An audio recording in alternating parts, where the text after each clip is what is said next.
अब हम बात करते हैं। नेक्स्ट जो हमारा टॉपिक है, न्यूक्लियर फोर्स का ओरिजिन कहाँ से आया है, तो उसको एक्सप्लेन किया था एक जापानीज साइंटिस्ट था। और उसने इस थ्योरी का नाम मेजान थ्योरी ऑफ न्यूक्लियर फोर्स रखा था। तो हाइडकी युकावा इसका नाम था। हाइडकी युकावा जापानीज फिजिस्ट था बेसिकली। और इसने बताया था ओरिजिन ऑफ न्यूक्लियर फोर्स, कि न्यूक्लियर फोर्स जो है वो कैसे ओरिजिनेट करती है, किस तरह प्रोटॉन जो होते हैं वो आपस में रहते हैं। और ये सारा जो मामला था वो इसने बताया था। अब आपको बताऊं, इसके अकॉर्डिंग, इस थ्योरी के अकॉर्डिंग क्या होता है कि protons, according to this theory, protons and neutrons are present in nucleus, present in nucleus. इसने, ये तो सिंपल सी बात थी कि प्रोटॉन और न्यूट्रॉन न्यूक्लियस में प्रेजेंट है and are surrounded bye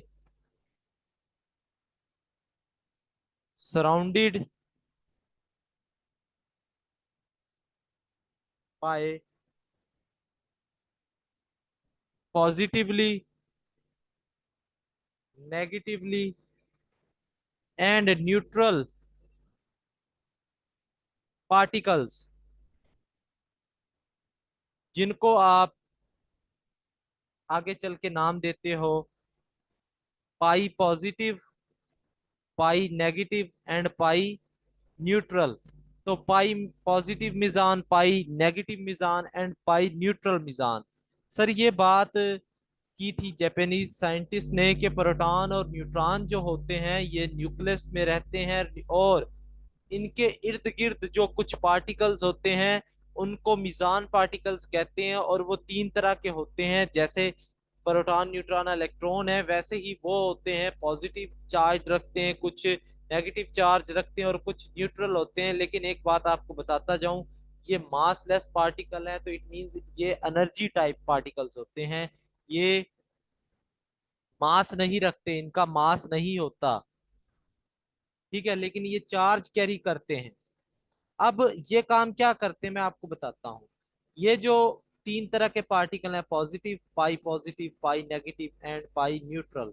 sir ये तीन तरह के जो पार्टिकल्स हैं ये बहुत ही डिफरेंट और यूनिक काम करते हैं। ये क्या काम करते हैं कि ये न्यूट्रॉन जो होता है वो प्रोटॉन में कन्वर्ट करवा देते हैं, और प्रोटॉन जो होता है उसको न्यूट्रॉन में कन्वर्ट करवा देते हैं। क्या मतलब है सर, ये आगे बताता हूँ। ये मतलब न्यूट्रॉन को प्रोटॉन में कन्वर्ट करवा रहे होते हैं, प्रोटॉन को न्यूट्रॉन में कन्वर्ट करवा रहे होते हैं। ये पार्टिकल का काम होता है। अब देखें, जब ये पार्टिकल या प्रोटॉन न्यूट्रॉन में कन्वर्ट हो रहा है, तो ये जब पार्टिकल कन्वर्ट होते हैं तो इनमें ना क्या फोर्स जनरेट होती है, मैं आपको समझाता हूँ। क्या आपने ना मोमेंटम का, कंजर्वेशन का लॉ पढ़ा होगा, सेकंड लॉ ऑफ मोमेंटम आपने पढ़ा होगा न्यूटन का, जिसके अकॉर्डिंग ये था कि अगर किसी जगह पे फोर्स प्रोड्यूस, मोमेंटम चेंज होता है तो वहां पे फोर्स प्रोड्यूस होती है। अगर किसी जगह पे मोमेंटम चेंज होता है तो वहां पे क्या प्रोड्यूस होती है, फोर्स प्रोड्यूस होती है। Change in momentum with respect to time produces force. और एक बात आपको बता दूं, मोमेंटम आपको पता है मास और वेलोसिटी का प्रोडक्ट होता है। अब याद रखना है, ये सेकंड लॉ है कि rate of change of momentum is equal to force. Rashid साहब अपना माइक ऑफ करें, रशीद हाशमी।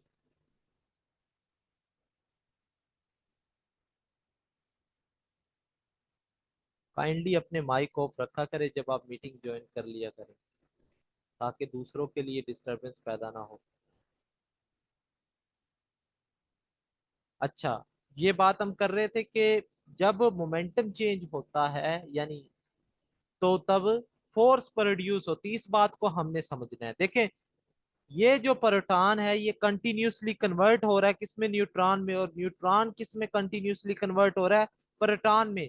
जब ये एक दूसरे में कन्वर्ट होते हैं तो मोमेंटम में चेंज होता है, और उस मोमेंटम में चेंज होने की वजह से फोर्स प्रोड्यूस होती है जिसको न्यूक्लियर फोर्स कहते हैं। आपने देखा, क्योंकि ये चेंज होते हैं तो डेफिनेटली ये कोई ना कोई चीज को ट्रांसफर करके चेंज होते हैं, और जहां भी चीज कोई ट्रांसफर होती है तो वहां पे मोमेंटम चेंज होता है, और मोमेंटम चेंज जब भी होगा वो फोर्स प्रोड्यूस करेगा, और उस फोर्स को आप क्या कहते हो? न्यूक्लियर फोर्स कहते हो। ये ओरिजिन होता है सर न्यूक्लियर फोर्स का, के पार्टिकल्स हैं उनके दरमियान एक्सचेंज होता है, उस एक्सचेंज की वजह से मोमेंटम चेंज होता है, और चेंज इन मोमेंटम आपको पता है फोर्स प्रोड्यूस करता है। दोनों पाँव पे एक जैसे करो। ठीक है जी। अब आपको असल में बताते हैं मेजान पार्टिकल काम क्या करते हैं। मेजान पार्टिकल तीन तरह के हैं, pi positive, pi negative and pi neutral.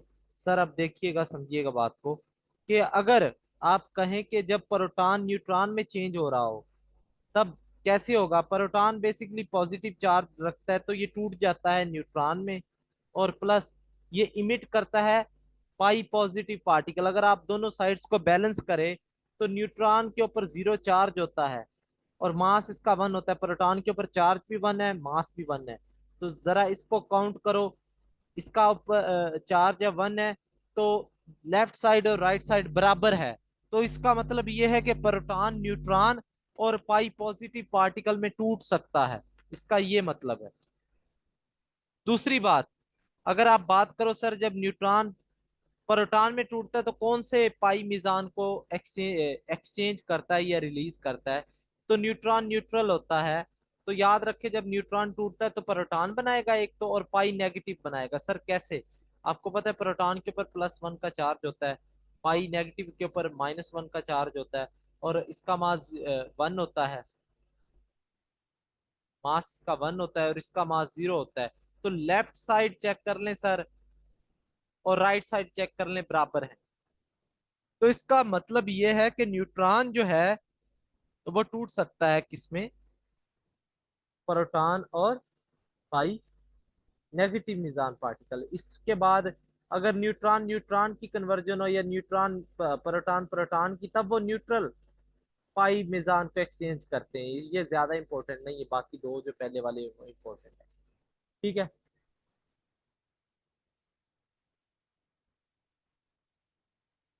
Proton में दो मिजान कैसे आ गए? एक ही तो देख रहे हैं हम बेटा। अभी दोबारा से आपको ना समझाते हैं ये सारी कन्वर्जन होती कैसे है। देखें, ये प्रोटॉन है, ये न्यूट्रॉन है, हम मान लेते हैं कि ये न्यूक्लियस के अंदर है ये।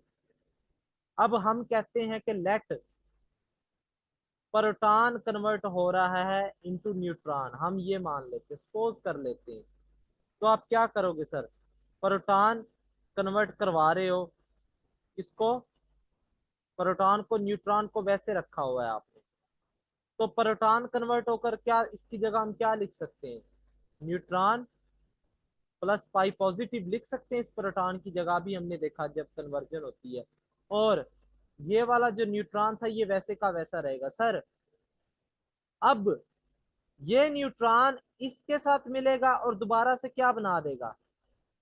प्रोटॉन बना देगा, और अगेन न्यूट्रॉन मिल जाएगा। तो ये कन्वर्जन होती रहती है, इस वजह से प्रोटॉन प्रोटॉन एक दूसरे के साथ रहते हैं और न्यूट्रॉन प्रोटॉन आपस में रह सकते हैं।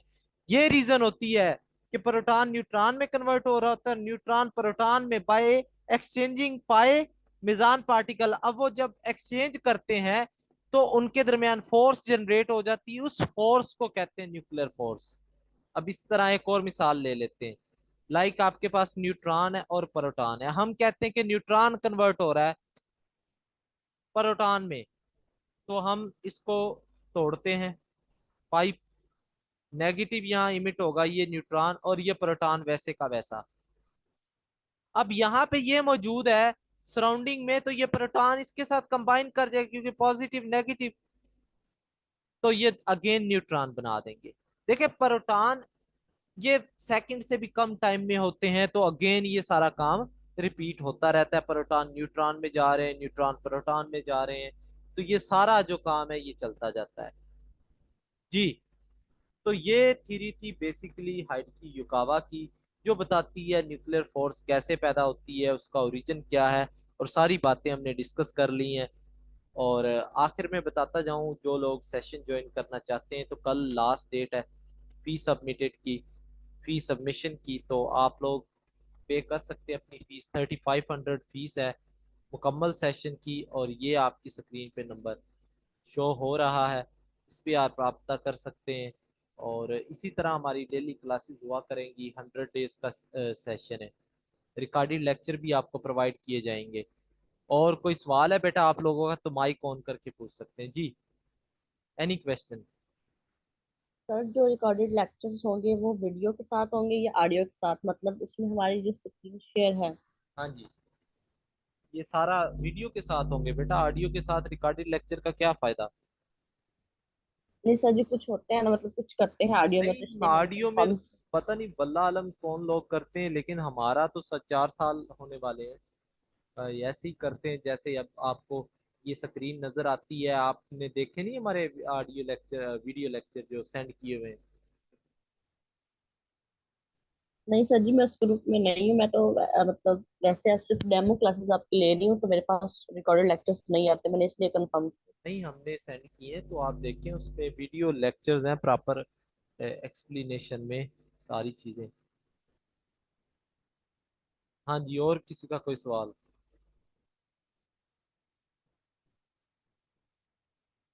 लास्ट में आपका बेसिकली टाइम होता है कि ताकि आपकी जो भी क्वेरी है उसको डिस्कस किया जाए, कोई प्रॉब्लम आपको फेस हो रही है लेक्चर की या चैप्टर की, तो वो आपसे डिस्कशन की जाए। तो आप लोग, मैं तो क्वेश्चंस को ज़रूर प्रेफर करता हूँ। अगर मुझे नहीं आता होगा तो मैं आपको अगले दिन बता दूंगा, इसमें किसी की वो नहीं होता कि बाज़ का टीचर करते हैं कि आपसे क्वेश्चन शिकनी करते हैं, हौसला शिकनी करते हैं बच्चे की कि जी क्वेश्चन नहीं करना चाहिए। मैं ऐसा नहीं करता, लाजमी आप पूछना चाहिए आपको। बेटा 14 द मुजाहिद, आप 10 तारीख को हमारा कल सेशन स्टार्ट होगा, तो आपका टेस्ट है 24 को।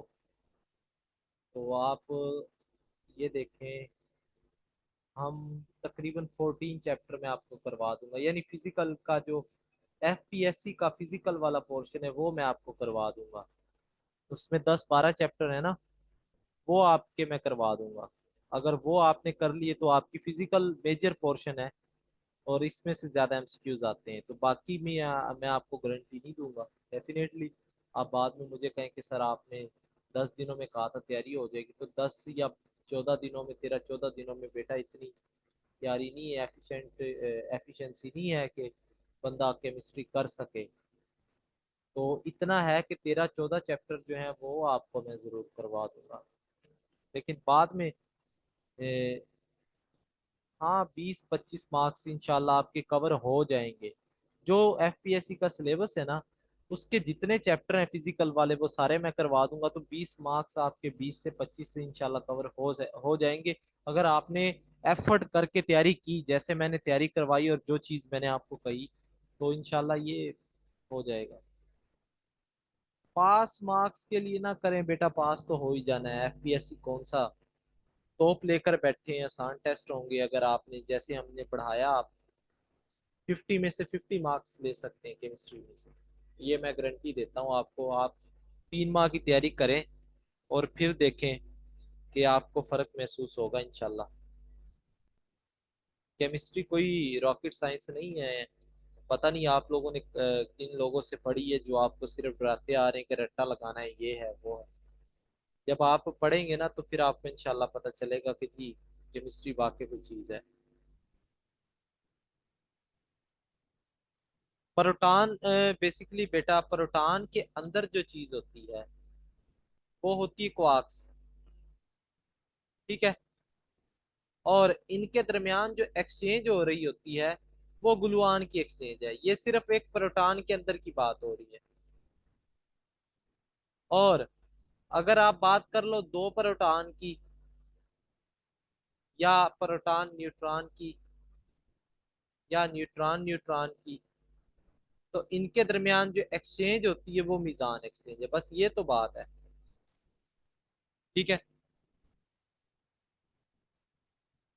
बेटा, मैं आपको कह रहा हूँ कि जितने चैप्टर आपके वो 10 12 12 13 चैप्टर, तो आपके टेस्ट तक तो 12 13 चैप्टर तो कवर करवा दूंगा इंशाल्लाह।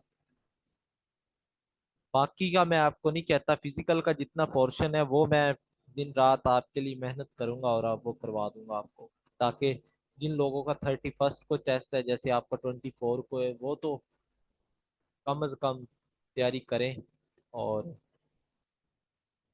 नहीं तो कम से कम दुआ ही दे देंगे कि सर ने पढ़ा दिया था।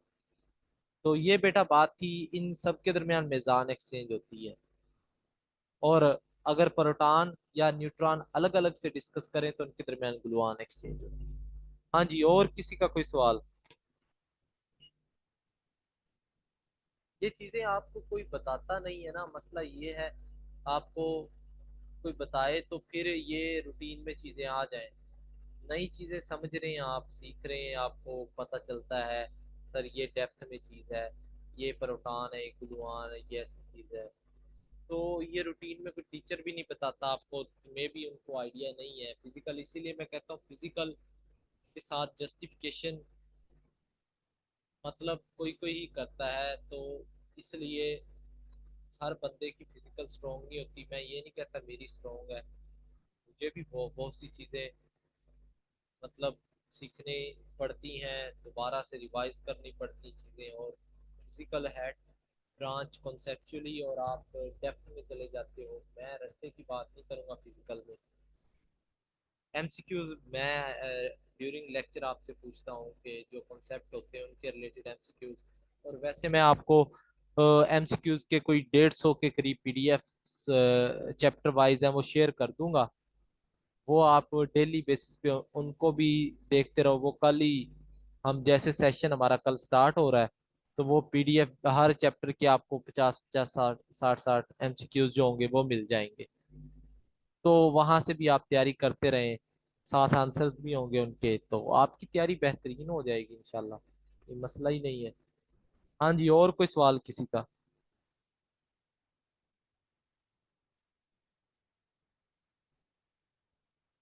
कल लास्ट डेट है बेटा फीस की वैसे।